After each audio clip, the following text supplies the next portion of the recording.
Assalamualaikum warahmatullahi wabarakatuh. Perkenalkan, nama saya Ala Lutfia. Saat ini saya bekerja sebagai QL spesialis di sebuah perusahaan swasta yang bergerak di bidang digital marketing. Krisis utama yang terjadi di perusahaan saya adalah krisis dalam penataan SDM pada struktur organisasi perusahaan. Hal ini rentan terjadi untuk uraian jabatan yang tidak jelas dan banyaknya tumpang tindih tanggung jawab. Banyaknya terjadi dual command atau seperti satu karyawan mendapatkan perintah dari dua atasan yang berbeda. Contoh krisis dalam penataan SDM perusahaan saya, ketika saya ingin melakukan report pekerjaan yang telah saya lakukan, saya biasanya bisa langsung melaporkan pekerjaan ke atasan langsung saya.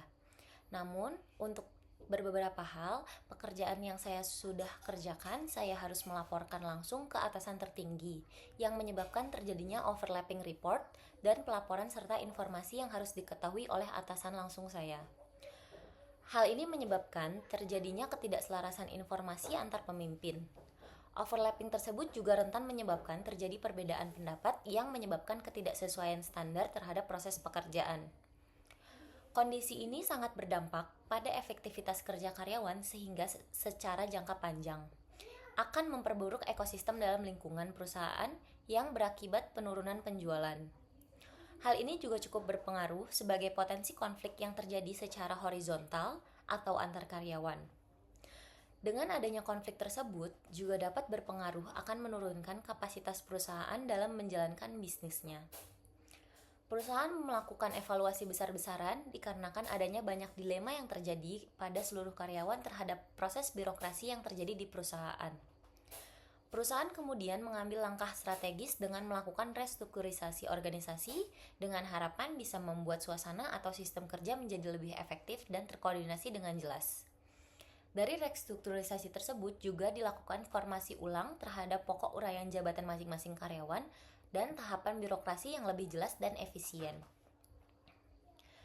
Menurut saya, adanya kasus krisis tersebut, manajemen resiko perlu diterapkan secara menyeluruh dalam penyelesaian masalah tersebut.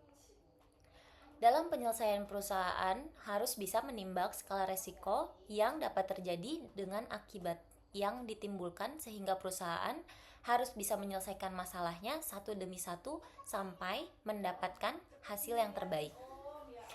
Hal ini juga bisa diterapkan dengan adanya proses audit secara periodik yang dapat dilakukan oleh otoritas yang berwenang, sehingga mekanisme check and balance akan terus menjadi kontrol terhadap aktivitas perusahaan. Sekian pemaparan dari saya. Wassalamualaikum warahmatullahi wabarakatuh.